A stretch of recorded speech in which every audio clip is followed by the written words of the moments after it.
biasa. Oke. Ini sekarang saatnya kita mendengarkan kuliah Pancasila. Ya, tema kita bagaimana Pancasila bisa ada di Singapura tapi di Indonesia bisa luput ya. Silakan Pak dosen kita, Pak Jenderal Junias Tobing. Oke, salam. Puji Tuhan. Haleluya. Salam. Salam damai sejahtera tanpa batas buat kita semua yang ada di Zoom maupun yang apa namanya, yang tidak sealiran atau tidak seiman dengan kita. Jadi begini ya, tadi pagi saya ditanya Pak Putih, ingat nanti sore Pak Tobing apa loh narasumber? Oh iya. Maaf ini saya agak terlambat karena saya baru sampai rumah ini, Ini tadi jemput saudara yang datang dari Jepang. Ternyata tadi di bandara itu ramai sekali orang karena ada artis dari Korea. Oh gitu. Sekarang kita... saya nggak bisa masuk ke dalam. Agak sulit lah. Biasanya saya bisa masuk ke pintu pesawat, diantar sama protokol. Tadi semua pintu ditutup, jadi nggak bisa masuk. Nah, kasihan juga yang antri panjang banget. Tadi kebetulan mendarat pesawat dari luar itu dari Qatar, dari Emirat Arab, kemudian dari Korea, dari Jepang itu yang penumpangnya itu ramai sekali. Antri visa sama masuk imigrasinya lambat sekali. Saya nggak bisa ke dalam. Tapi tadi untunglah. Ya, sampai antri visa aja lebih dari 2 jam lebih itu. Bayangkan aja. Nah ini saya agak terlambat. Oke lah. Jadi tadi pagi saya ditanya Pak Putih, apa kira-kira temanya? Udahlah Singapura lebih Pancasila daripada Indonesia gitu aja. Nah sekarang kan begini. Ya tadi yang pidato yang Pak Paul sampaikan tadi itu kan pidato itu udah lama sekali itu disampaikan itu. Nah jadi begini ya, ketololannya si Somad ini, Egy Sujana, sama Anwar Abbas, wakil ketua MUI itu, ya, kita kan sudah lihat. Singapura itu, dia kan suatu negara yang berdaulat. Dia punya aturan main sendiri. Dia punya paradigma sendiri. Ya. Dan dia punya Internal Security Act.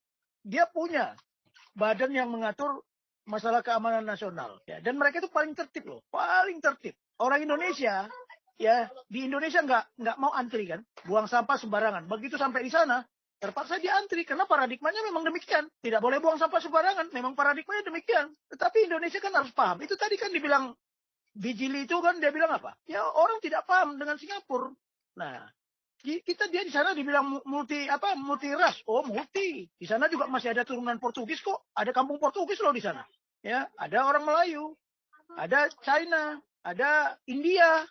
Lalu lihatlah giliran presidennya aja udah digilir kan India. Kemudian sekarang dipimpin oleh seorang wanita lagi, wanita Melayu, Muslim lagi. Jadi kalau kita bilang siapa yang lebih Pancasila, mereka atau kita? Nah, dia punya juga kalau nggak salah 5 rukun negara atau apalah. Malaysia punya 5 rukun negara, dia juga punya kalau nggak salah.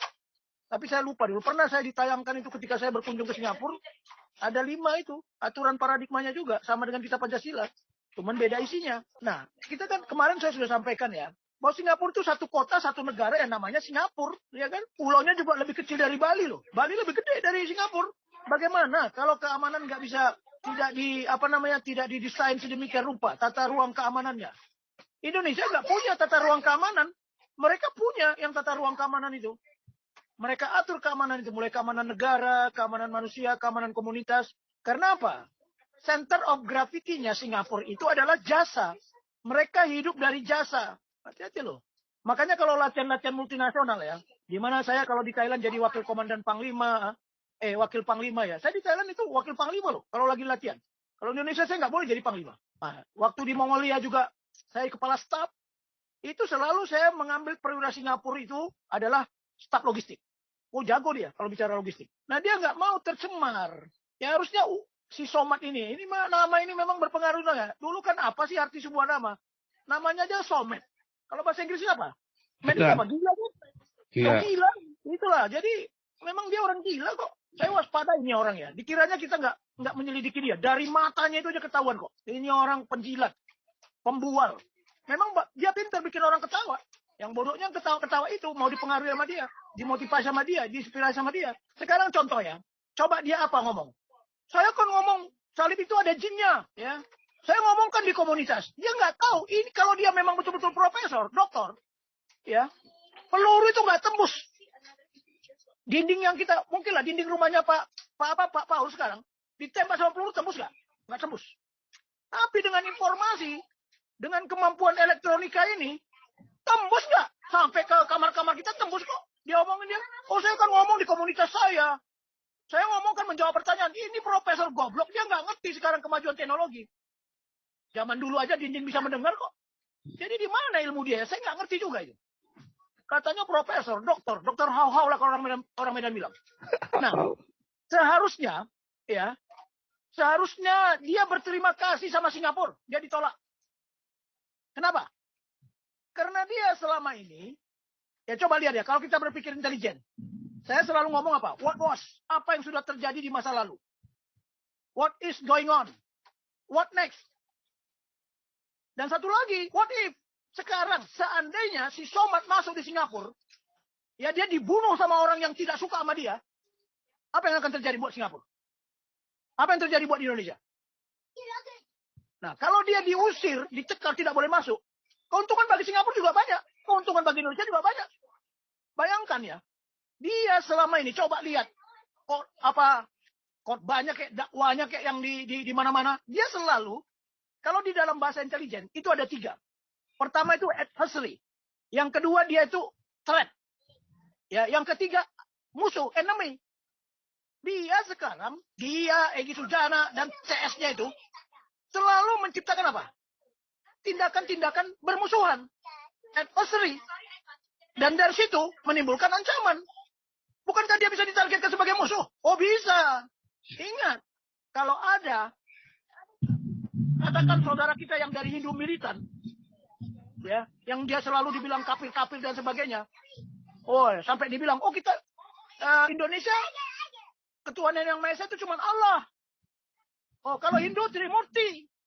Kalau Kristen, Katolik atau Nasrani Trinitas. Buddha nggak jelas. Itu komentar dia coba. Apakah itu tidak tindakan bermusuhan? Saya mau tanya. Itu profesor, dokter itu namanya adversary kalau di bahasa intelijen kita. Nah, coba cek lagi ya. Dia sudah ditolak berkali-kali kan. Di beberapa negara dia ditolak. Itu kan indikasi. What was yang sudah terjadi. Lalu lucunya, dia bukan hanya ditolak di negara lain. Di luar negeri. Di negara sendiri pun dia ditolak kok. Di Bali dia ditolak nggak? Ditolak. Jadi nggak usah sok-sokan lah dia. Siapa sih Somad itu? Hah? Udah menetes nggak darahnya buat memperjuangkan negara ini. Mulutnya aja yang komat kami. Jadi dia harusnya berterima kasih sama Singapura. Ya, berterima kasih dia ditolak. Kalau seandainya dia dibunuh di sana. Terus mau jadi apa? Ada nggak kira-kira peranggapan ya, asumsi, belum menjadi fakta. What if? Jika terjadi itu bagaimana? Oh, Singapura nggak mau ngambil resiko keputusan kemarin. Sekarang Singapura mengambil keputusan, yuk ditolak. Resikonya apa buat Singapura? Apa konsekuensinya buat Singapura? Nah, disinilah kelemahan kita karena itu hak negara yang berdaulat.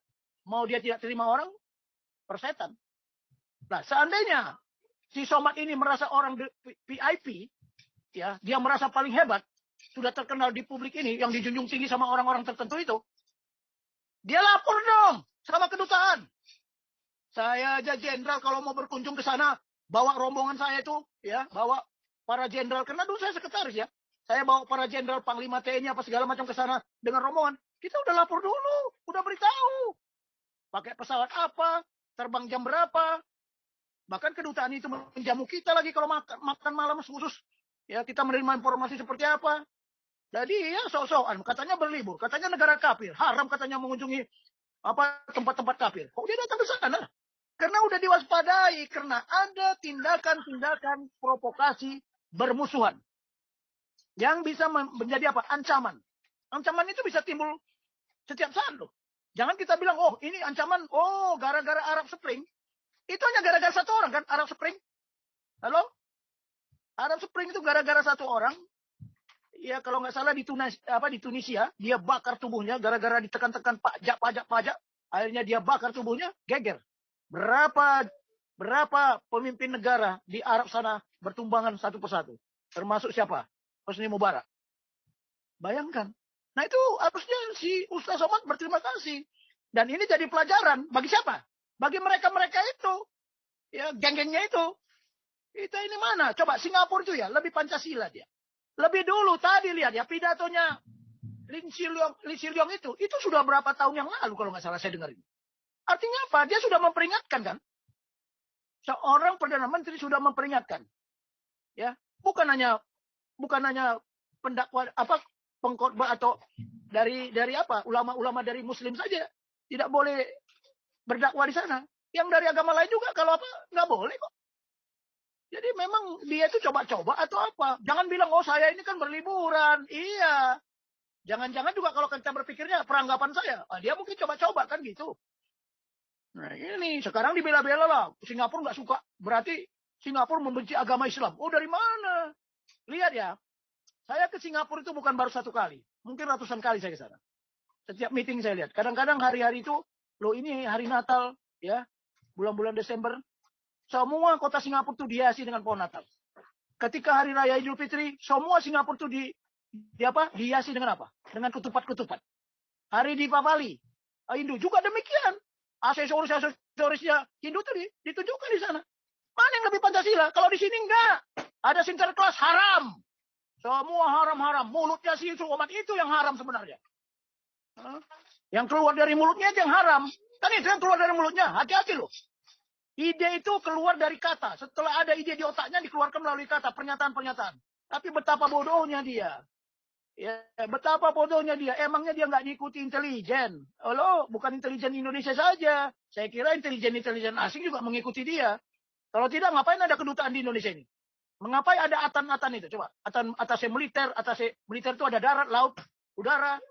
Ya, mereka itu intelijen terbuka. Jangan heran. Nah, yang begini-begini ini nggak dipahami. Karena memang sekolahnya hanya. Coba, yang kedua, kalau kita lihat, dia kan lulusan Maroko kan? Hati-hati loh, di Maroko itu ada sekolah yang yang bisa menghipnotis orang loh. Ada akademi hipnotis di sana kalau tidak salah ya. Karena ada dulu saudara saya, dia pintar belajar hipnotis katanya dari sana. Yang begini-begini ini kita harus paham, siapa sih Somad itu? Siapa Somad itu? Saya mau tanya, jangan bicara kitab suci. Di negara ini nggak ada. Kitab suci bukan mengatur negara ya. Konstitusi yang mengatur negara ini. Mereka mencoba menggantikan konstitusi dengan kitab suci. Menggantikan Pancasila dengan khilafah. Yang begini-begini nggak bisa. Ini sebenarnya udah pengkhianat ini. Iya, kalau di negara lain sudah selesai, kepalanya udah dipenggal itu. Bukan masalah halal darahnya, enggak. Masalahnya dia mengkhianati konstitusi. Ingat ya, tidak ada kata kafir tertulis di konstitusi. Kafir menurut dia sama kafir menurut agama orang lain beda juga. Ya, kalau saya bilang dia yang kafir kok. Kalau boleh saya bilang dia kafir, boleh nggak? Boleh, kenapa nggak boleh? Enak aja mengkafir-kafirkan orang. Emangnya dia saja yang bertuhan? Nah, yang kedua, paradigma di Singapura tidak ada pendidikan agama di sekolah. Tidak ada pendidikan agama di sekolah, dilarang. Jadi negaranya bukan negara agama dia. Halo. Ya. Demokrasinya juga demokrasi apa Singapura itu? Coba kalian pelajari. Demokrasi otoriter kok. Nanti kapan kita buka kepemimpinan Lee Kuan Yew dulu? Tangan besi kok. Tangan besi, tetapi dia membangun. Membangun apa? Membangun Singapura. Dari nol loh dia membangun. Emangnya dia punya apa setelah pisah dari Malaysia? Setelah pisah dari Malaysia dia punya apa? Bayangkan ya, saya kalau berkunjung ke Singapura, berkunjung ke Malaysia itu ya, karena itu memang bidang saya dulu, kerjasama, keamanan, dan perbatasan. Ya, bukan hanya dengan Singapura, Malaysia, ya, dengan Papua Nugini, dengan Filipina. Semua saya kerjakan tuh. Bayangin, berapa tahun saya di sana? 13 tahun. Jadi si Padan digital lepas apa saya tahu apa penyebabnya. Nah, cuman kan para pimpinan ini kadang-kadang nggak mengerti. Ya. Nah, jadi begini-begini aja lah. Jadi kita melihat, karena dia bukan orang intelijen. Ya, tapi dia bilang apa kemarin? Saya ini tokoh intelektual. Waduh, intelektual dari mana kamu? Selalu membela, ya dikiranya dia benar. Dia kan selalu membela. Oh ini kan saya bicara di komunitas saya. Bicara di komunitas saya. Masalah jihad di Palestina. Kan ini nggak benar ini orang. Ini saya heran juga ya. Kok orang kayak begini kok dibiarkan ya? Hati-hati ya. Jangan sampai bunga menjadi buah. Ini bahaya buat negara ini. Jadi dia sekarang kelihatannya bunganya berkembang kan. Hati-hati. Dari bunga menjadi buah. Kalau sudah jadi buah, udah repot. Udah repot. Makanya kalau kita mau memperjuangkan Pancasila ini nggak gampang ya. Bukan Pancasilanya, nilai-nilai Pancasilanya. Lihat komentar-komentar Egy Sujana, ya, komentar-komentar Habib Rizik, ya. Ini tentang Pancasila. Merasa Pancasila itu milik dia. Oh, ini bahasa Arab. Ini dari Arab. Das mukio. Semua bahasa ini ciptaan Tuhan. Tuhan itu bisa berbahasa apa saja. Ngawur aja dia itu. Pancasila itu ciptaan manusia atau ciptaan Tuhan? Bahasa Hindu, bahasa Sanskerta, bahasa Batak, ciptaan manusia atau ciptaan Tuhan? Bukankah itu waktu kejadian di mana tuh, di Babel ya? Ya kan kejadian di Babel itulah, supaya manusia ini tidak saling mengerti. Diciptakan sama Tuhan bahasa bermacam-macam. Yang begini-begini katanya profesor. Katanya ahli agama. Ahli itu kayak saya kira ini si Somad ini mungkin salah makan obat itu. Tapi kenapa nggak bertindak ya? Ini memang masih pertanyaan. Ini mungkin Pak Tobing lebih tahu ya. Kenapa ya Indonesia nggak berani ya? Kan itu mudah sekali kan sebetulnya kan. Kalau memang dasar niat bener ya, itu kan mudah sekali. Ya, oke. Nah, Pak Tobing mau langsung jawab, apa kita lanjut dulu ke pemirsa Pak Tobing? Jadi begini, kenapa Indonesia tidak berani ya? Karena kita nggak ada undang-undang keamanan nasional. Satu, tidak punya Dewan Keamanan Nasional. Justru, ya mungkin ini udah berapa tahun kita memperjuangkan itu nggak pernah muncul. Yang menolak itu siapa? Ya PKS sama ante-antenya itu. Mau kita tayangkan nggak? Negara yang nggak punya undang-undang keamanan nasional cuma kita.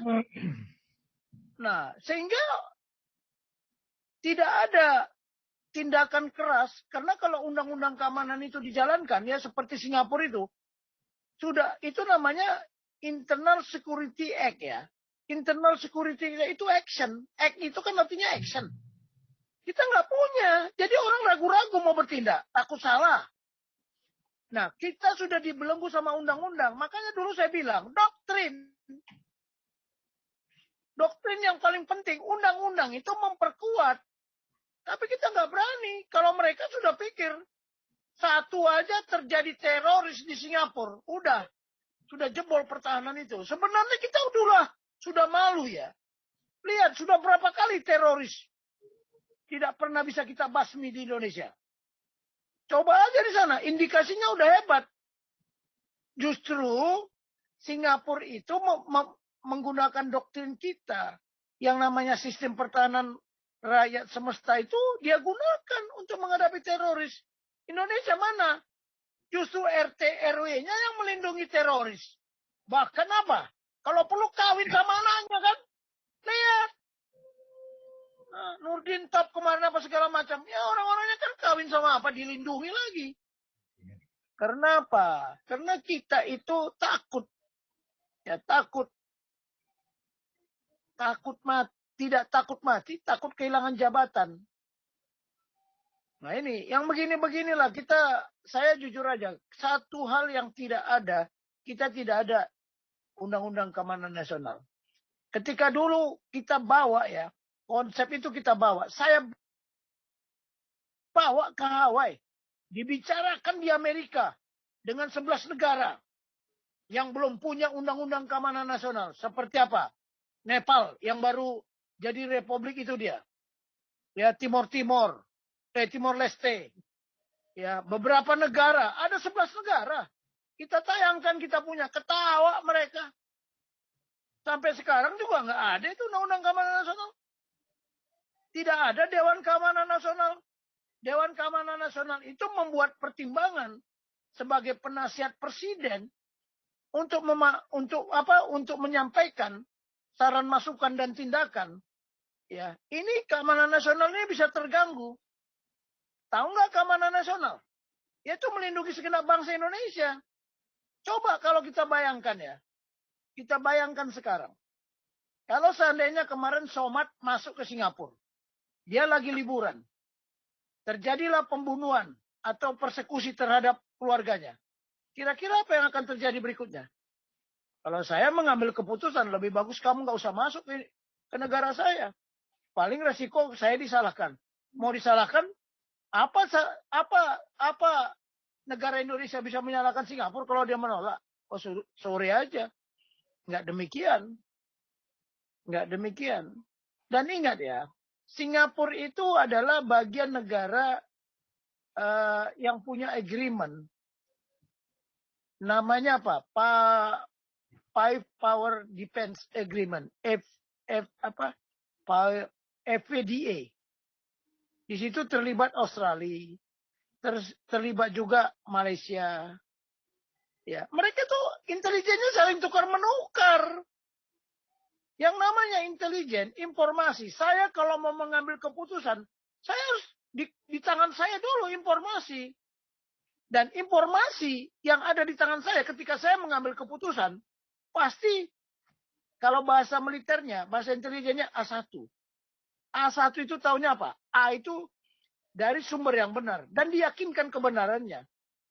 Jadi nggak sembarangan kalau dibilang Somad itu ada indikasi terorisnya. Ada kok dia menteror orang. Apa yang dia katakan di masjid itu bukan menteror. Ayo kita buktikan. Makanya Egy Sujana BNPT nggak melakukan teror. Ya belum. Nanti tapi indikasinya sudah jelas. Dia sekolah di Maroko. Apalagi? Nah makanya coba lihat. Jadi jangan kita melihat orang, aduh saya nggak ngerti ya. Sekarang ini kok nggak ada yang nggak berani tegas. Dulu zamannya Pak Beni itu ada Petrus, tau nggak? Orang-orang kayak gitu perlu di Petrus itu.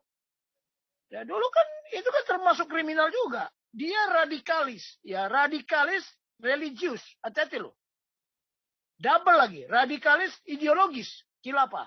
Tapi dia radikalis religius. Lihat aja komentarnya. Oh ini sunnah apa hadis Nabi, hadis Nabi, hadis Nabi. Terus itu aja kan yang disampaikan sama dia.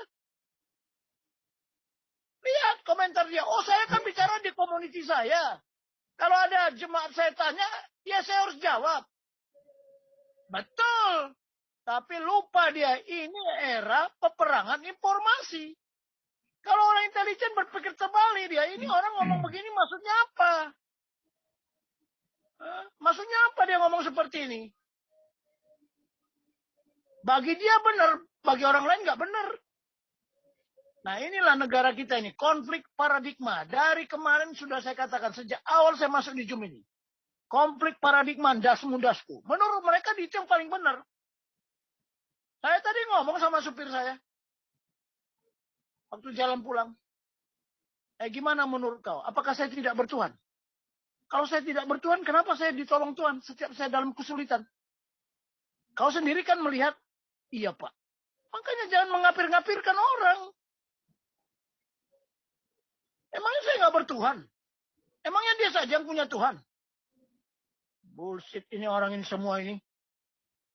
Nanti dibilang, kalau dia bilang dia bertuhan, Tuhannya siapa? Tuhan kita sama. Oh enggak. Tuhan kita nggak sama, jangan disama-samakan. Ya, jadi beginilah, mengapa kita tidak berani tegas? Karena tidak ada undang keamanan. Dulu, itu makanya, waktu proses pembuatan rancangan undang-undang keamanan nasional, saya punya bahannya Pak Paul. Apa mau kita tayangkan? Nah, ini tidak disetujui. Yang tidak menyetujui siapa? Yang mereka-mereka itu kan, dibilang lah, oh ini undang-undang keamanan sama dengan undang-undang subversi.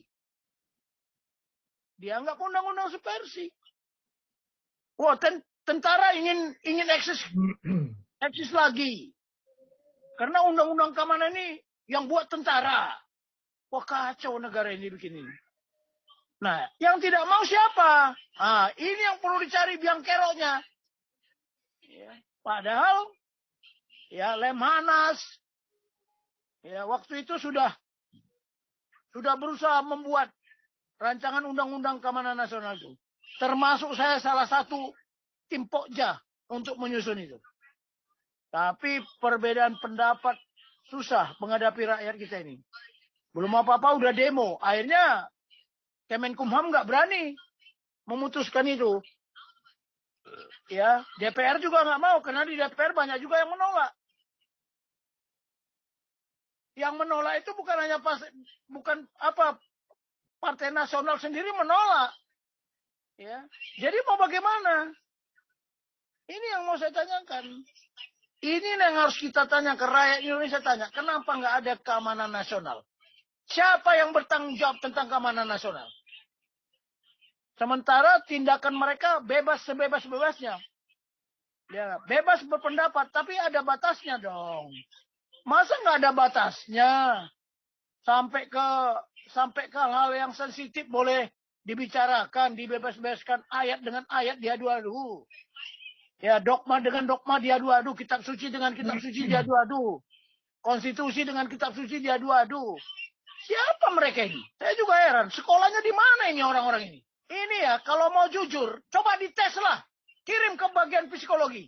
Ini orang gila atau nggak waras ini? Kalau saya mas, lihat aja catatan psikologi saya ada di psikiater sana. Berapa kali saya di psikologi. Dulu ada senior saya yang namanya Pak Joni Lumintang. Dia tidak dia malah meminta, coba saya dites. Siapa tahu udah ada perubahan.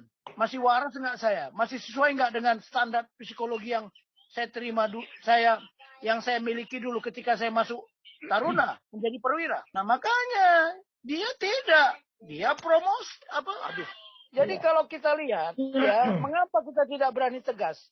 Pertama, dulu waktu saya debat sama Ponto apa? Undang-undang mengebiri TNI. Undang-undang mengebiri TNI. Nah, polisi, dia seolah-olah yang bertanggung jawab masalah keamanan dalam negeri, keamanan negara, doktrin keamanan dalam negeri, operasi keamanan dalam negeri itu sudah tidak lagi populer di militer. Ya, tidak lagi populer. Nah, itu memang sudah digrogoti bagaimana menghancurkan aparat keamanan negara ini. Polisi bukan aparat keamanan negara. Tidak bisa dia sendirian. Nggak bisa. Mengatasi teroris di Poso saja, teroris bersenjata. Sudah berapa tahun? Coba cek berapa habis. Begitu TNI turun baru. Tapi diatur kan TNI tidak boleh. Nah kan lucu. Siapa yang buat ini? Ya manusia-manusia itu. Hati-hati loh. Jangan dia bilang dia partai nasionalis. Jangan-jangan dia juga serigala berbulu domba juga di negara Kesatuan Republik Indonesia ini. Jadi tadi kalau pertanyaannya mengapa kita tidak tegas? Ya itu tadi. Karena tidak ada aturannya. Ya, aturannya itu tidak tegas gitu loh. Ada undang-undang teroris. Coba dulu sudah saya katakan ya. Undang-undang itu bukan undang-undang anti teroris. Karena anti terhadap teroris itu belum tentu penanggulangan. Saya nggak suka teroris, anti saya sama teroris. Tapi ada anti dan counter terorisme. Bagaimana mengkanter? Ya selama ini mereka dibiarkan aja. Itu cuma beda apa aja, beda wajah aja kok, beda pakaian. Ya, dia khotbah di mana-mana itu udah kelakuan teroris kan? Apa bedanya? Karena ada tindak-tindakan bermusuhan. Itu yang kalau di bahasa militer adversary. Ya, tapi adversary ini bisa menjadi ancaman. Ancaman bisa menjadi musuh. Tolong dibedakan. Adversary, threat, and enemy. Kalau sudah enemy, itu musuh. Harus dihabisin. Itu kalau di militer. Nggak ada cerita. Tapi kita kan sudah tidak belajar lagi seperti itu. Contoh, sistem pertahanan negara adalah sistem pertahanan rakyat semesta. Betul nggak? Justru mereka, teroris menggunakan itu. Mereka ini yang menggunakan itu. Mana TNI sekarang udah nggak bisa apa-apa. Sudah dibonsai satu persatu. Dipidana, dikerangkeng. Oke, jadi begini. Saya sudah pernah mungkin menyampaikannya atau belum. Tapi kepada TNI, kita harusnya sudah membuat rencana kemungkinan terjadi kontingensi atau chaos. Ya, bisa chaos itu akibat konflik yang tidak bisa diselesaikan. Di mana? Di Papua, di Aceh, di Maluku, atau di berbagai daerah. Kemudian kampanye atau kontingensi menghadapi apa? Menghadapi bencana alam. Ya, bencana alam. Atau akibat perang. Perang tapi bukan kita yang berperang. Negara lain berperang. Itu nggak ada konsep sama sekali. Termasuk juga kemungkinan kontingensi yang diakibatkan oleh apa? Tindakan perorangan. Dampaknya itu melebar kayak nuklir gitu loh. Apakah kegiatan si Somat ini nggak bisa menyebabkan seperti itu? Oh bisa. Makanya selalu kita awali dari peranggapan, asumsi, kemungkinan terjadi chaos. Sama dengan pilkada, pemilu, pileg, ya 2024. Itu sekarang sudah harus disusun. Bagaimana kita menghadapi kemungkinan terjadinya krisis atau kontingensi lah. Bisa akibat perbuatan oleh alam, atau juga bisa yang perbuatan akibat manusia. Dan salah satu ya bisa juga gara-gara perorangan. Jangan dikira tidak. Ya, jangan dikira tidak gara-gara perorangan gitu loh. Nah, sekarang setiap ada kegiatan ya kegiatan yang mencoba memperkecil mereka, pasti dia bilang, "Oh, ini musuhin agama Islam." Selalu itu yang di-frame sama kita kan. Oh, nggak suka nggak suka sama yang agama Islam, anti-Islam. Itu yang disampaikan mereka terus. Hati-hati loh ya. Jiwa semangat nasionalis ini lagi digrogoti sedikit demi sedikit. Tapi jangan sampai nanti sudah stadium 4, udah susah kalau udah stadium 4. Jawabannya ya pecah, perang, gitu aja lah. Iya kan? Kalau nggak Anda mati, kami mati. Itu aja jawabannya, udah nggak ada lagi. Nah, sekarang beginilah. Kita melihat ya, Singapura itu kan Lee Kuan Yew itu mengambil dari kitab Injil Matius. Ya, saya nggak tahu ayat berapa. Hai Bethlehem Efrata, walaupun engkau terkecil. Nah, itu tapi itulah. Itu yang dia pakai Lee Kuan Yew. Jadi Singapura itu pun dia pakai itu sebenarnya. Walaupun Lee Kuan Yew bukan Kristen loh ya. Dia bukan Kristen, dia Buddhis itu. Ya. Tapi lihat, kenapa Lee Hsien Loong itu bisa menjadi Perdana Menteri menggantikan bapaknya. Dan memang diakui loh ya. Memang diakui. Ya, dan dia memang dipilih di fit and proper test. Sejak dia dari kecil, dari SMA, sudah dipersiapkan. Nah, salah satu kelebihan Singapura ya, di dalam menata negara, mereka masih melakukan apa namanya yang kalau di dalam kepemimpinan itu disebut great leadership. Bagaimana memikirkan next generation. Ya, bagaimana dia mengkader. Makanya di sana ada presiden club. Menteri-menteri seperti Perdana Menteri yang sudah tidak apalagi sudah tidak secara formal tidak melakukan tugasnya lagi, mereka disebut apa? Senior. Ya, menteri senior. Nah, di Indonesia nggak ada. Nah, di Indonesia itu saling berkelahi kok. Antara presiden pertama sampai sekarang menurut itu mereka ribut sendiri. Jadi sebenarnya susahnya di Indonesia ini ya, di samping kita mau menegakkan hukum, tapi contoh dan tauladan di antara pemimpin kita ini, elit-elit kita ini nggak bisa dijadikan contoh. Lihatlah sekarang ya, begitu si Somad itu kemarin terjadi masalah. Wah, teriak-teriak Padili John. Teriak-teriak lagi, satu lagi itu ada orang Batak itu si Daula itu. Ya kan minta penjelasan seperti dijelaskan ini kan mempermalukan. Jadi beginilah ya. Ini analisa saya, benar atau tidak, nanti kita lihat kenyataannya. Saya memperkirakan begini, mereka hancur sendiri oleh karena perbuatannya sendiri. Senjata bumerang gitu loh. Pernah tahu kan senjata bumerang itu yang terkenal di Australia itu? Begitu dia lemparkan semua kata-kata yang tidak jelas, akan menghantam dirinya sendiri. Saya kira nanti,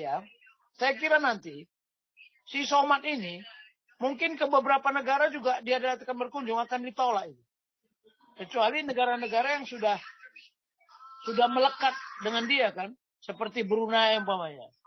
Ya kan dia dapat titel doktor honoris causa dari sana ya. Ya kan yang begini-begini. Tapi coba, mungkin kalau ke negara-negara yang anti terhadap mereka, yang dengan suka-suka memprovokasi seperti ini, mungkin dia akan ditolak. Ya, dia akan ditolak. Malaysia pun mungkin akan ditolak nanti. Ketika Mahathir berkuasa, dia tuh mengawasi ya, setiap pendakwa yang ada di masjid, itu harus diawasi itu. Nah sekarang kan kita tidak, bebas sebebas-bebasnya. Jadi sekarang apa yang harus kita pikirkan? What next? Ya, what next? Singapura udah pasti tuh. Dia sudah sampai what if. Jika terjadi. Harus seperti apa? Karena saya latihan sama mereka itu udah hampir sering ya. Mungkin mereka sekarang dulu yang saya ikut latihan dengan saya.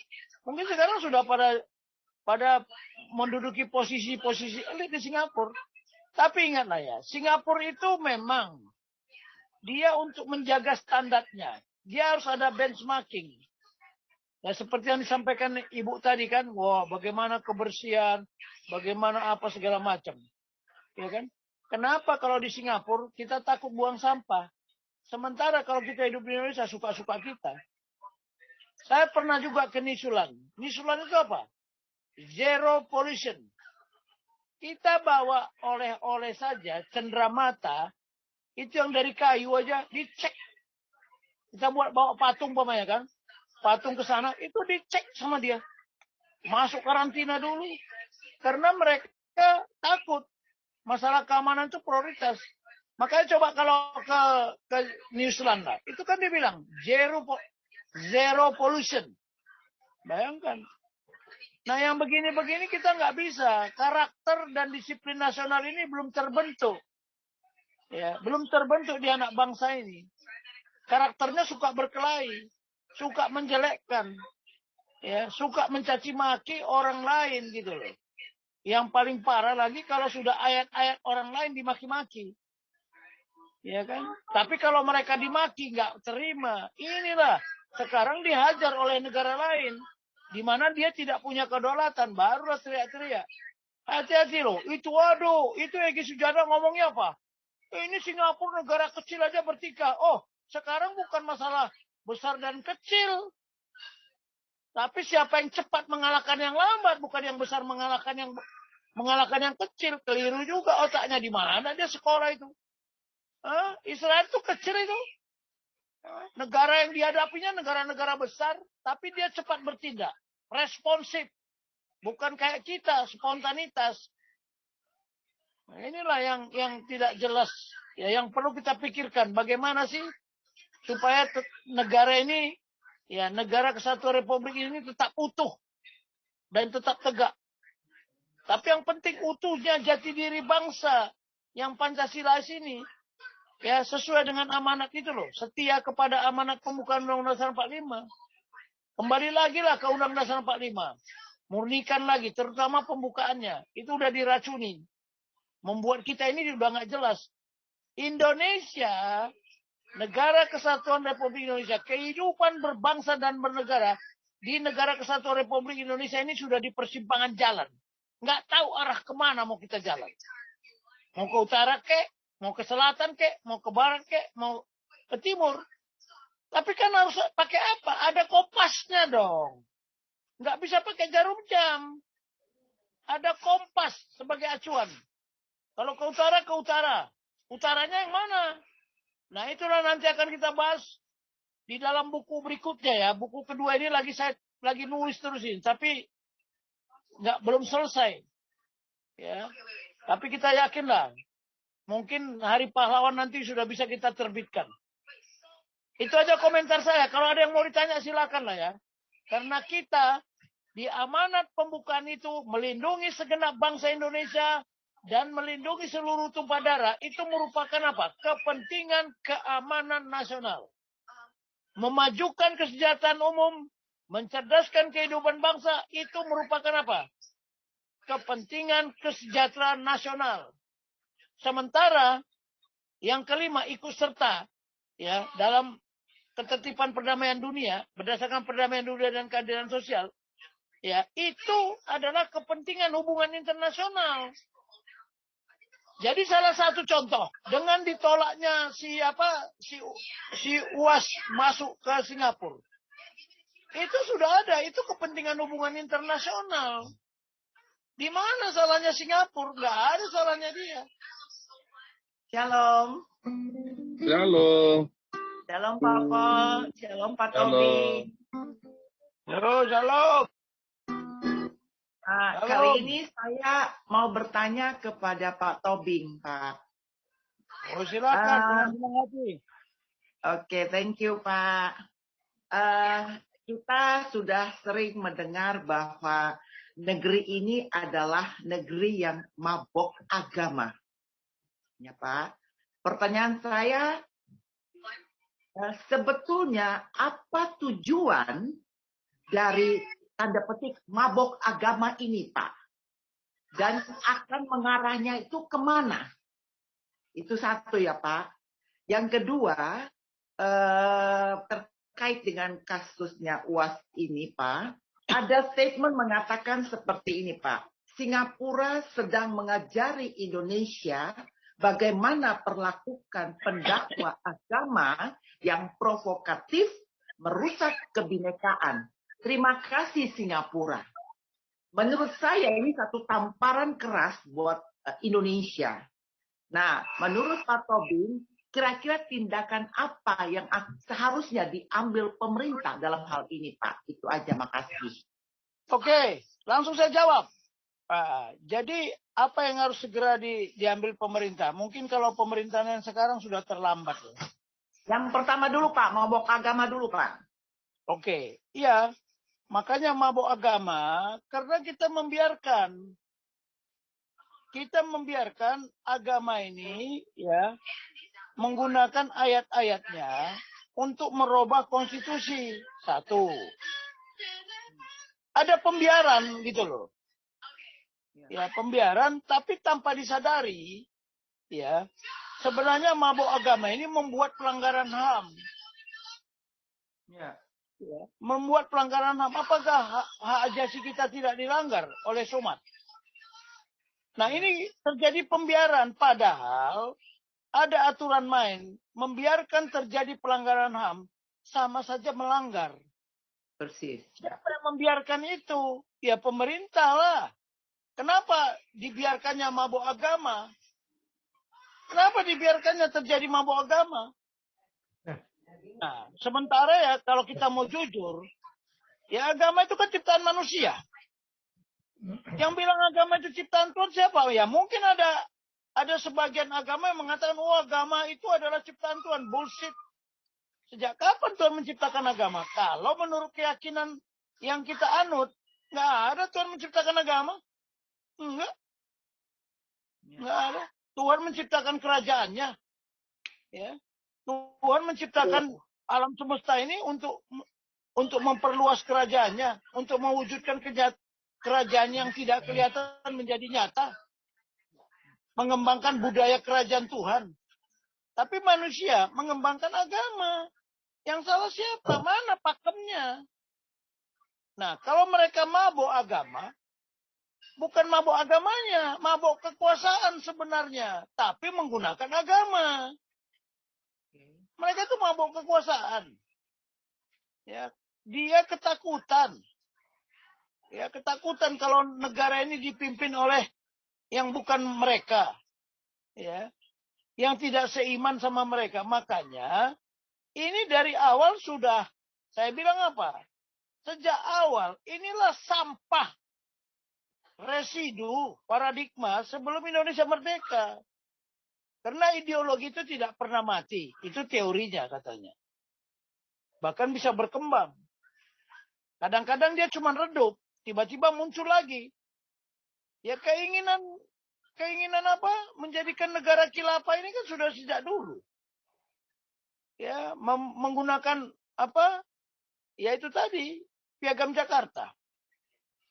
Karena mereka merasa benar bahwa Piagam Jakarta itulah yang dipersiapkan sebenarnya, yang akan dipidatokan oleh Bung Karno. Tetapi untunglah, ya, untung sebagian generasi pemuda kita tidak menggunakan itu. Makanya teks proklamasi yang diucapkan sama Bung Karno itu tulisan tangan dan masih ada coret-coretannya kan? Pakai logika lah, berapa lama mereka mempersiapkan badan persiapan usaha-usaha kemerdekaan itu, BPUPKI itu sama PPKI.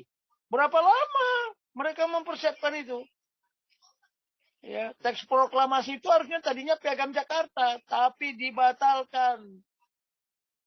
Nah, yang begini-begini ini kan itu keinginan mereka tetap tidak bisa dibendung, kecuali kalau negara ini pecah. Mereka pengen dibuktikan bahwa negara ini pecah nantinya. Ya, tapi penyesalan kan selalu datangnya terlambat, tidak pernah duluan. Tapi silakan aja lah kalau mereka mabuk agama. Karena apa? Gimana nggak mabuk?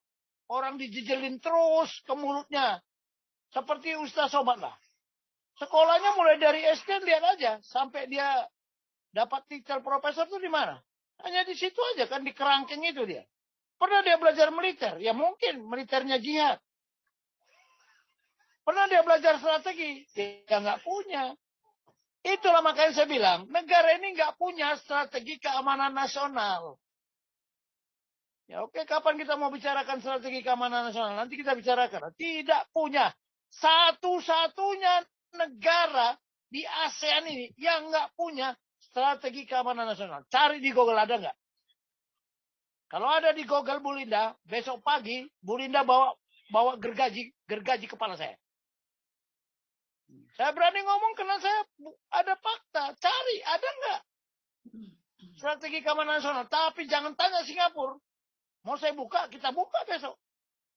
Ya, National Security Act ada dia. Ya. Punya dia, kita nggak punya. Makanya pada mabuk semua. Mabuk bukan mabuk agama aja. Banyak mabuk di negara ini. Mabuk koruptor. Makanya krisis kita semua kan. Jadi kita bilang mabuk agama, mabuk agama. Bukan sebenarnya. Mereka bukan mabuk agama sebenarnya. Mereka menggunakan agama untuk merebut kekuasaan. Itu. Nah, sementara ya kebetulan yang minoritas ya kan tidak berkeinginan. Kan mereka yang mengucapkan. Mengapa kami mayoritas kok tidak berkuasa? Kenapa kok minoritas yang menikmati sumber daya alam yang ada di Indonesia ini? Kekayaan semua. Kok mereka yang menikmati? Kok kami masih miskin terus? Ya, kalau Bu Linda mungkin ada maboknya ya. Kebanyakan mabok, kebanyakan minum, tidur. Menjadi bodoh. Ya kan? Menjadi bodoh. Mahathir aja sadar kok. Mahathir aja sadar. Kalau kita menghafal terus lama-lama kita jadi bego kan. Sementara orang sudah di luar hafalan. Jadi kalau tadi tanya mabuk agama, ya karena memang dia sudah dijejelin dari sejak kecil. Pak, tapi nanya lagi ya Pak. Apa dampak yang paling mengerikan bagi negeri ini? Ya pecah. Saling bunuh. Ya, karena kalau saya bilang bukan mabuk agama ya, fanatik agama. Itu yang berbahaya. Kalau fanatik ibadah, oh nggak apa-apa, silakan lah. Mau nongging 10 kali ke sehari berdoa, silakan. Tapi kalau sudah fanatik agama, dia hanya merasa agama kami yang paling benar. Agama kami yang bertuhan. Yang lainnya tidak. Setan. Berhala, kan gitu. Nah, yang begini-begini, saya bukan apa ya. Nanti kalau kita buka kitab suci mereka, kita kan nggak enak. Nanti dikira kita menista agama lagi. Ngapain biar mereka aja saling menyalahkan. Kemarin masalah Ustadz Somad ini kan di TV One itu rame tuh, Egy Sujana. Udah itu si Anwar Abbas. Ada satu lagi siapa itu? Ya, yang membela Singapura, yang dua ngecam-ngecam Singapura. Tapi yang beginilah. Jadi kalau dibilang mabuk agama, kita udah terjebak juga. Kalau mabuk agama dia nggak sadar dong. Yang namanya orang mabuk nggak sadar. Makanya hati-hati juga kita membuat terminologi. Bukan, mereka menggunakan agama untuk merebut kekuasaan. Kami mayoritas kok kami tidak bisa berkuasa. Oh, dia nggak ngerti paradigma. Nggak ngerti paradigma. You mau berkuasa di Tanah Batak? Tunggu dulu. You mau berkuasa di Papua? Tunggu dulu. Ya. Tapi itulah. Kalau menurut saya istilah mabuk agama itu ya kurang tepat sih ya. Tapi boleh aja lah. Kalau sebagai halusinasi ya. Tetapi bukan mabuk. Mereka sadar kok. Mereka sadar. Sadar. Sesadar-sadarnya mereka. Kami harus berkuasa. Itu aja. Kamu nggak boleh. Itu. Oke, Pak. Nah, kalau nggak sadar mana mungkin. Kalau mabuk dia. Ya ketiduran. Ini nggak tidur mereka. Mereka itu tidak pernah tidur. Ya, terus dia membuat konsep. Dengan segala macam cara. Sudah takiyah. Ya, terus juga ini doktrin takiyah itu bisa nggak dipakai? Kan begitu terus.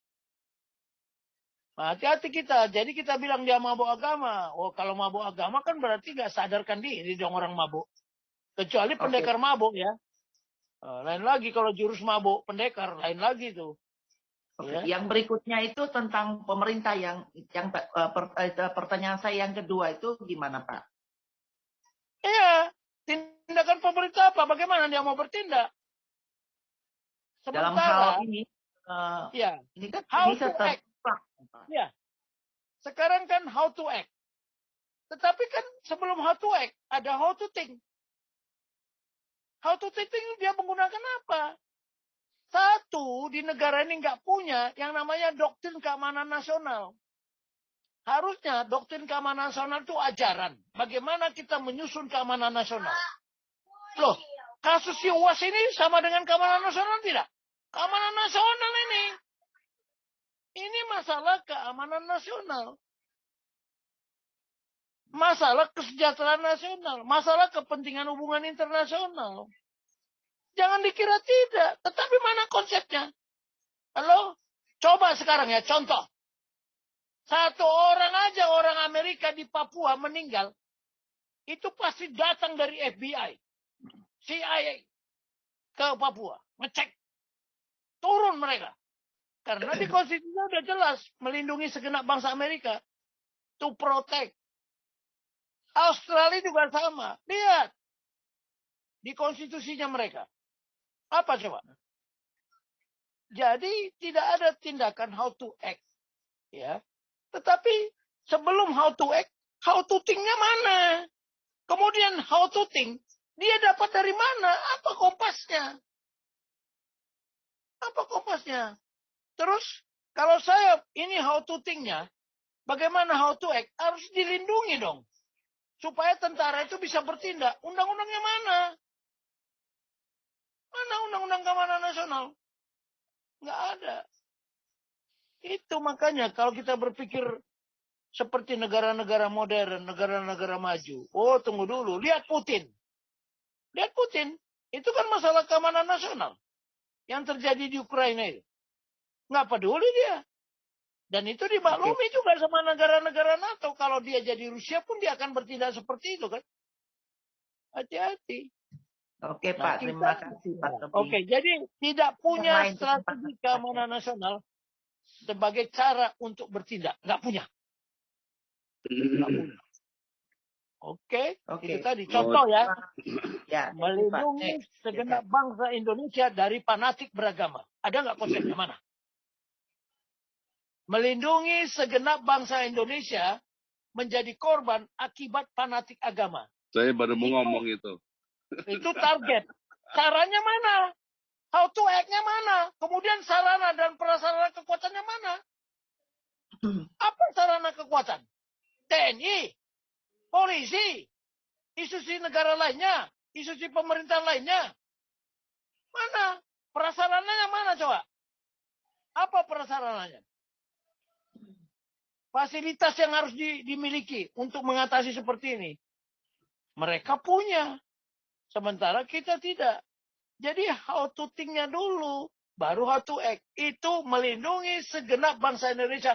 Korban dari fanatik beragama. Bukan mabuk agama. Fanatik. Nah, itu yang jadi bunuh-bunuhan. Tapi bagaimana bangsa Indonesia dicerdaskan? Bagaimana mencerdaskan bangsa Indonesia? Supaya apa? Fanatik beribadah. Supaya negara ini penuh berkat. Silakan masing-masing agama, kepercayaan, beribadah. Mau seperti apa ibadahnya. Tapi jangan mengatakan agama lain jelek. Agamaku yang paling benar. Inilah yang namanya fanatik agama. Ya, agama itu fungsinya untuk mengontrol diri sendiri. Apakah saya sudah berbuat baik? Bukan mengontrol agama lain. Bukan mengontrol yang lain-lain. Konstitusi diatur, musik haram. Loh kalau gitu Rhoma Irama juga haram dong. Nyanyi-nyanyi dia, dangdutan. Ya belum lagi sama Albar. Mereka muslim nggak? Muslim. Kenapa kok satu bilang haram, satu bilang kok dia malah melakukan? Jadi paradok. Kita ini paradok sebenarnya. Ya, makanya kita harus berpikir terbalik lah. Fanatik beragama atau fanatik beribadah. Agama itu fungsinya apa? Untuk mengontrol kita. Ya sesuai dengan ajaran. Tapi mereka bukan dikontrol lagi. Malah mengontrol agama. Wah, ini bahayalah. Yang negara ini terdiri sekian banyak suku. Ya, agama paling banyak, kepercayaan paling banyak di dunia, ya Indonesia. So, di Singapura mungkin kalau aliran kepercayaan mungkin bisa dihitung dengan jari ya. Kalau di Indonesia ratusan nih. Ratusan. Ya. Oke, Coba Pak. tanya Pak Monang naik pos-pos itu. Ketua, kalau ibarat dia seperti Eporus. Datang ke rumahnya ke Bali sana. Dia aliran kepercayaan. Ya, dia aliran kepercayaan. Bingung kita pun juga kalau dengan komentar dia. Tapi dia berdasarkan fakta kan. Nah ini tayangan Pak Mahathir Muhammad ini. Coba lihat aja. Dia kan terkait dengan masalah agama. Ini udah lama kalau nggak salah disampaikan beliau. Ya, ya. Ya, udah lama. Jadi kita ini kok masih terjebak terus. Terjebak terus. Oke, Pak. Kasihan sebenarnya lihat nasib anak bangsa ini. Semakin hari bukan semakin cerdas. Semakin hari semakin bodoh. Semakin hari semakin tidak sejahtera. Apalagi tantangan ke depan ini. Aduh, sudah massive employment. Pengangguran besar-besaran secara massal. Coba ini kira-kira 2024 sampai 2030 nanti seperti apa ini? Dengan masuknya teknologi, robot dan sebagainya. Ya, kita khawatir lah lihat bangsa ini. Ya, katanya Mungkin memang saatnya bubar kali Pak Jenderal. Ya memang, saya kira pasti itu. Jadi tugas kita satu Pak Paul. Bukan dibubarkan orang tapi bubar jalan sendiri aja gitu. Nah iya, pasti itu nanti. Tidak ada yang pasti ya. Yang pasti itu Ya, tidak pasti. tidak ada yang tidak berubah. Semuanya berubah. Oh, iya. Kecuali perubahan itu sendiri, toh? Iya. Jadi susah. Kita mau bilang tidak terjadi pecah. Itu kan maunya kita. Kalau maunya Tuhan, makanya nanti jangan dibawa-bawa Tuhan di sini. Mereka itu kan membawa-bawa Tuhannya mereka. Silahkan aja. Kita lihat nanti. Jadi inilah hati-hati ya. Karena udah dicekokin. Jadi dia fanatik sekali. Semua orang salah. Dia yang paling benar. Wah repot kalau urusan begini. Dan dia mana mau mendengar tuh. Si Ustaz Somad itu mau mendengar. Udah beku. Gak bisa lagi. Dia udah beku. Mencairkan dia apa? Dibakar. Itu aja. Nggak bisa. Tembak mati baru bisa cair itu. Nah, itu makanya. Kalau tembak mati kan apa? Kalau dibakar kan hilang semua dia sama. Kalau tembak mati jasadnya masih ada. Kalau dibakar mah udah enggak jadi debu beneran. Itu aja lah ya. Jadi itu Bu Linda. Ya, Pak. How to think-nya mana? How to think-nya nggak ada, bagaimana how to act? Yang terjadi spontanitas, bukan respon. Kalau kita berpikir how to think-nya sudah tahu kita. Kalau kita berpikir how to think kan berarti ada ajaran yang saya pakai. Ajaran yang mana? Mau pakai Al-Quran, mau pakai Alkitab, mau pakai apa? Kita bicara keamanan nasional. Ini negara kesatuan Republik Indonesia. Bukan negara agama. Atau itu. Ya semua kita kalau mau jujur sebenarnya negara kita ini sekuler. Ya kan? Karena ada konstitusi. Bukan kitab suci sebagai konstitusinya. Berbeda dengan Arab Saudi. Arab Saudi konstitusinya ya kitab Al-Qurannya itu kan. Sama hadisnya. Itu pun dirubah-rubah sekarang kan. Sudah berubah. Karena mengikuti perkembangan zaman. Kalau tidak adjustable, tidak kenyal sama perkembangan zaman, selesailah. Selesai. Jadi itu aja yang bisa saya jawab Bu Linda. How to think-nya nggak ada. Kumpulkan para elit itu. Beta, Ya, silakan. para elit itu ngerti nggak dia menata keamanan nasional? Oke, thank you Pak. Thank Oke. you. Beta, masuk lanjut. Supaya Terima kasih Pak Paul, Bu Linda, Pak Tobing. Pertanyaan saya yang saya catat di sini udah diborong Bu Linda nih. untuk Pak Tobing. Iya. Tapi iya, saya mau jabarkan sedikit ya. Ini menurut kesimpulan saya ya. Bahwa pengaruh kekuatan politik khilafah di Indonesia sudah meluas dan sangat kuat. Ya, perhatikan bagaimana MKC dihukum berat. Dengan hukuman 10 tahun. Hanya karena menyatakan apa itu isi kitab kuningnya.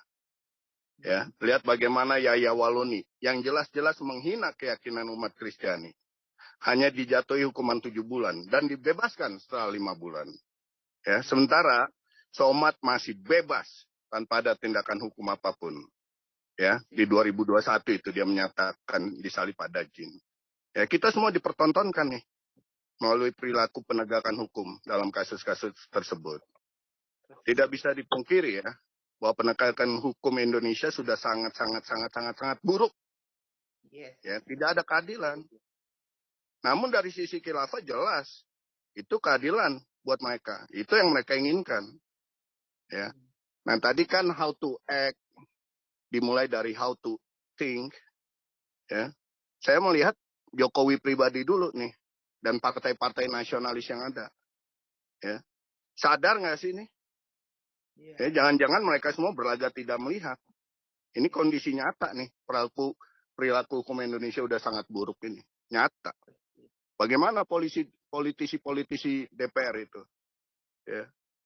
Ya, ini semuanya kembali bahwa memang sudah kekuatan khilafah ini pengaruhnya sudah meluas. Sehingga orang tidak berani lagi menyatakan kondisi ini sebenarnya udah sangat. Ya tinggal pecah lah. Tinggal chaos kata Pak Tobing tadi. Bisa chaos. Ya. Nah, pertanyaan saya sama kurang lebih dengan Bu Linda. Ya, bagaimana seharusnya rejim Jokowi bersikap dan bertindak? Pak Tobing sudah jawab tadi. Tidak ada konsep ya. Yang dimulai dari how to think, how to act. Kita nggak punya untuk keamanan nasional itu. Dari menjaga melindungi kita dari mabuk, bukan mabuk tadi Pak Tobing bilang dari fanatik agama. Iya. Fanatik agama. Nah, kalau Jokowi dan partai-partai nasional tidak bisa melihat, tidak bisa bersikap dan bertindak yang benar secara nasionalis, memisahkan fanatik agama ini, ideologi agama ini dari Indonesia, ya hancur Indonesia. Tinggal tunggu bom waktunya aja meledak. Bomnya meledak. Nah, pertanyaan saya lagi nih buat Pak Tobing. Untuk kita yang non-khilafah, apa yang kalau kita tidak bisa mengharapkan pemerintah atau rejim atau DPR, bagaimana kita masyarakat non-khilafah harus bersikap dan bertindak? Mungkin itu Pak Tobing. Baik. Sekarang acuannya apa dulu? Pedomannya apa dulu? Kalau pedomannya Bible, ya, kalau pedomannya Bible, saya kemarin ada di Zoom Family Kingdom, ya. Ya, saya bilang acuannya apa? Ya, acuannya Bible. Terus apa? Bagaimana mempercepat datangnya Tuhan Yesus? Itu aja. Udah apa artinya kita vakum aja, Pak? Apanya? Bukan. Artinya kita vakum aja? Enggak. Jadi bagaimana kita mempercepat kedatangan Tuhan Yesus? Nah, artinya apa? Maknanya apa? Baca di Matius, saya lupa lagi. Kalau ayat-ayat saya lupa, tapi isinya apa? Bagaimana kita ya mempercepat semua bangsa, bagaimana mempercepat supaya semua bangsa itu menjadikan Bible sebagai saksi. Maka hari kesudahan itu tiba. Nah, kalau hari kesudahan itu tiba, akhir zaman datang, barulah pengadilan murni. Sekarang kita mau mengadili kemana? Sekarang contoh ya, kita mau mengambil keputusan. Habisin khilafah, umpamanya. Ini kan, ini kita mau mengambil kita. How to think-nya? Bagaimana caranya? Supaya kita bisa menghabisin khilafah. Oke, cara satu-satunya kalau di negara kesatuan, paradigmanya. Bagaimana kita mengembangkan, menumbuh kembangkan rasa nasionalisme itu. Tapi bukan rasa nasionalisme yang sempit ya. Jangan nasionalisme yang dimanipulasi. Saya khawatir. Partai nasional ini ngomongnya partai nasional. Tapi dia memanipulasi nasional. Seperti Hitler dulu lah. Hitler itu bukan kepemimpinan apa. Dia memanipulasi. Memanipulasi apa? Hitler itu raja bukan. Bukan kan dari seorang kopral. Tapi dia memanipulasi demokrasi yang dia dapat dari apa? Belajar dia dari Romawi. Belajar dia dari yang melahirkan demokrasi, Yunani. Kerajaan Romawi juga hancur kan? Karena mengikuti demokrasi. Nah sekarang mau kita gunakan apa di Indonesia ini? Kalau tidak Pancasila. Kita mau tanya dulu. Karena alat pemersatunya itu. Nah jadi caranya bagaimana menumbuh kembangkan? Menumbuh kembangkan nilai-nilai yang terdapat di dalam Pancasila. Hati-hati kata yang begini-begini. Kita nggak sadar ini. Sekarang siapa yang mau mengembangkan itu? coba lihat kasus ya. Ini Kemendikbud ini kemana otaknya juga? Itu ada kurikulum pendidikan di SD itu mengajarkan apa? Pancasila itu togut apa segala macam. Coba gimana? Coba. Nah, yang diajarkan apa? Bagaimana khilafah berkembang kan? Tapi kita kan sekarang gini ya, terobosan yang paling terobosan, the breakthrough, itu hanya melalui pendidikan dan pelatihan. Karena dia dicekokin, dari kecil sudah salah semua, ya dianggap benar sama anak-anak itu. Udah nggak bisa kita merubah. Sekarang ya, merubah anak-anak yang berumur 15 tahun ke atas saja udah susah. Tapi kalau dari kecil, dia pasti mau nurut. Saya kasih contoh di rumah saya, si kecil saya ini. Tugasmu besok nak ya, pagi-pagi kau buka horden supaya cahaya masuk. Lampu matiin, dia laksanakan itu dari kecil. Tapi kalau yang udah gede, bisa nggak? Nggak bisa.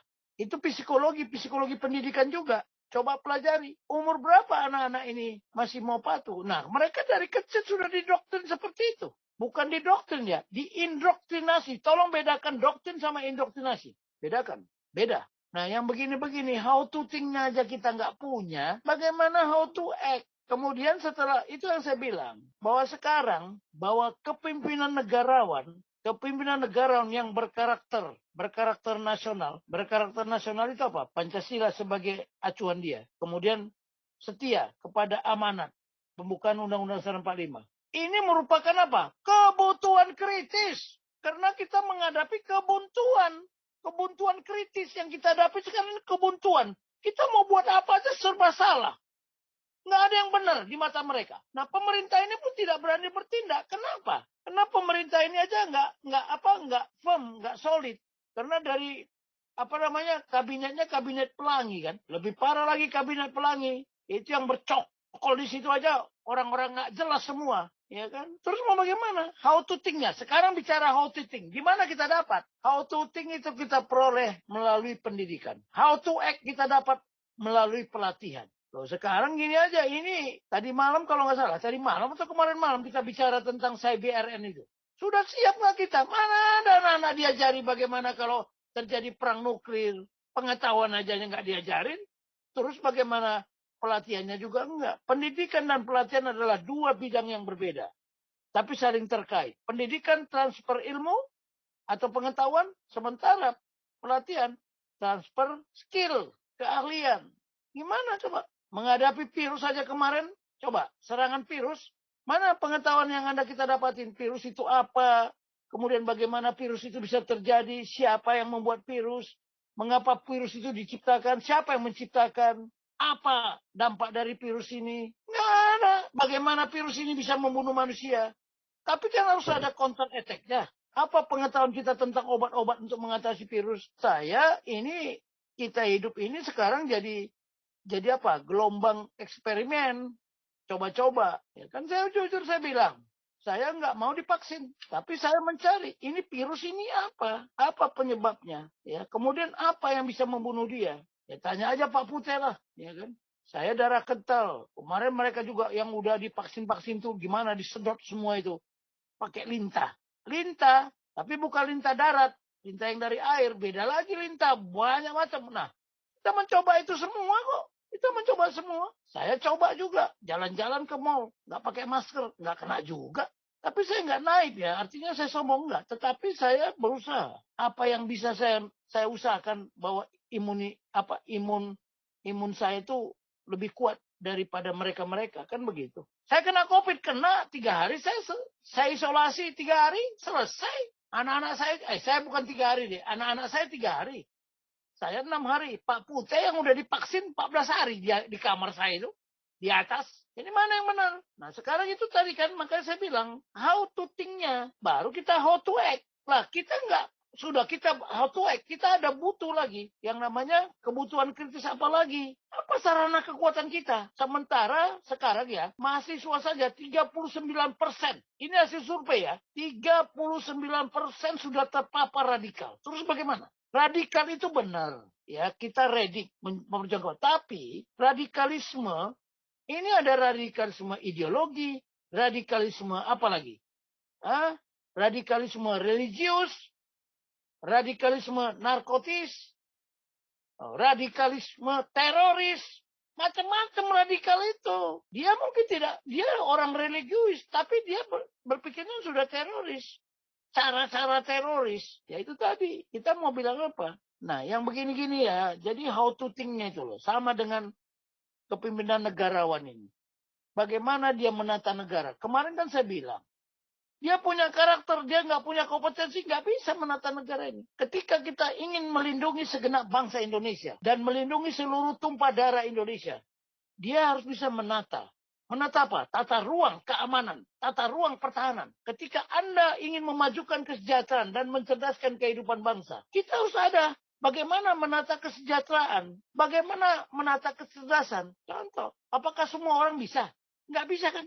Kemudian satu lagi, karena kita negara ini tidak cuma satu-satunya negara Indonesia yang ada di dunia ini. Kita tidak bisa lagi dependence. Nggak bisa. Tapi terjadi interdependence. Artinya apa? Kelemahan kita bisa dibantu oleh, ya kekurangan kita dibantu oleh negara lain. Saling ketergantungan. Sudah nggak bisa lagi. Lah bagaimana kita menata kepentingan hubungan internasional? Hubungan. Contoh, kita di kawasan ASEAN regional.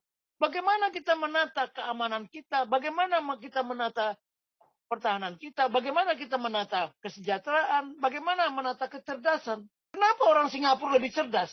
Kenapa mereka lebih cerdas? Kenapa orang Indonesia banyak sekolah ke sana? Setelah sekolah ke sana, mereka dipekerjakan. Dipekerjakan di mana? Di seluruh dunia. Untuk kepentingan siapa? Untuk kepentingan Singapura. Lihat bagaimana dia menarik orang-orang pintar. Dia datang ke sekolah-sekolah. Ya siapa yang terbaik di sini? Mau nggak dapat beasiswa? Ya so, kita mana? How to think-nya aja nggak ada. Bagaimana how to act-nya? Hati-hati loh. Yang begini-begini ini kita nggak ngerti. Kalau kita paham, sehingga apa? Kita bisa mengambil keputusan. Mengambil keputusan. Contoh ini sekarang. Katanya virus COVID-19 sudah melemah. Muncul lagi virus baru. Yang namanya katanya virus hepatitis. Namanya saya lupa, pakai Adorenis 44. Ini kan membuat kita berpikir how to think-nya, bagaimana how to act-nya. Saya bilang anak-anak saya, kalau kita makan ke restoran, bawa sendok sendiri dari rumah. Sampai begitu, kalau perlu bawa gelas sendiri. Akibatnya kita udah ketakutan semua kan ini. Tapi bukan ketakutan, kita bagaimana menghadapi. Karena memang ini tantangan, ini ancaman. Jadi masalah tidak pernah akan selesai. Makanya bangsa ini mau dibawa kemana? Karena kita tidak satu kesatuan. Saya beritahu ya, tidak satu kesatuan dalam visi, dalam misi, ya, dalam pengetahuan, dalam skill. Kita nggak satu visi. Menteri-menteri kita tuh lihatlah sekarang. Lihat sekarang itu, mereka satu visi. Apa visinya? Nggak ngerti kok saya lihat bagaimana membuat visi. Nggak ngerti. Oke lah, saya kira itu ya. How to think-nya nggak ada, bagaimana how to act-nya. Tapi untuk bertindak itu, kita memerlukan kebutuhan kritisnya apa? Salah satu leadership. Leadership itu ya karakter itu, sama kompetensi. Ya, sehingga apa yang kita pikirkan, how to think-nya, bagaimana how to take-nya itu bisa, how to act-nya itu bisa berjalan. Ya, how to act itu the way. Itulah the way of life bangsa Indonesia, ya Pancasila. Nah sekarang pengambilan keputusan itu sudahkah berdasarkan nilai-nilai Pancasila? Prinsip-prinsip yang ada di Pancasila. Ya seperti tadi, kalau keputusannya ya Waloni 6 bulan. Kalau untuk kece 10 tahun. Karena pengambilan keputusan tidak berdasarkan Pancasila. Tapi berdasarkan apa? Kepentingan. Kepentingan apa? Kepentingan kekuasaan. Kekuasaan apa? Yang berdasarkan agama. Makanya saya nggak mau komentar masalah agama di sinilah. Biar mereka carut marut sendiri situ. Kita bicara wawasan kebangsaan aja. Oke lah. Itu yang mungkin bisa saya jawab. Pak Beta Maluku. Thank you, Pak Tobing. Ini karena sudah jam 11:30 lebih. Kita harusnya jam 11 selesai. Kita harus sudahi, luar biasa ya. Hari ini pengarahan dari guru kita. Kita berharap agar ini menjadi berkat buat saudara-saudara sekalian, teman-teman, betapa memalukannya kita yang merumuskan Pancasila, kita yang punya wasiat itu, tapi kok malah orang lain yang menjalankan. Nah, ini memang firman Tuhan berkata, ya, sementara bangsa-bangsa lain dari timur, barat, utara, selatan makan bersama-sama dengan raja dalam perjamuan kawin itu. Tapi malah anak-anak kerajaan itu sendiri malah dicampakkan ke dalam perapian, ke dalam kekelaman ya. Nah, ini kan macam kita ini kan, Anda ini orang-orang di Indonesia, bangsa-bangsa lain datang ke Nusantara lalu belajar, ya belajar tentang Nusantara, belajar Pancasila. Saya kemarin lihat di Rusia ya, Rusia itu belajar Pancasila ya bulan kemarin itu ya Mas berita itu, orang-orang Rusia belajar Pancasila. Nah, orang Singapura melaksanakan Pancasila, orang Belanda berpancasila. Anda yang punya Pancasila malah Anda ngejar-ngejar ini orang-orang Arab. Kadang saya nggak habis pikir cara berpikirnya kalian ini orang-orang Indonesia ini. Makin lama makin edan ini. Tapi semoga upaya kita ya diberkati Tuhan ya untuk melestarikan Pancasila di bumi Indonesia. Ya apapun yang bisa kita lakukan ya kita lakukan semampu kita bisa. Oke, kita harus selesaikan. Terima kasih Bapak Jenderal Tobing.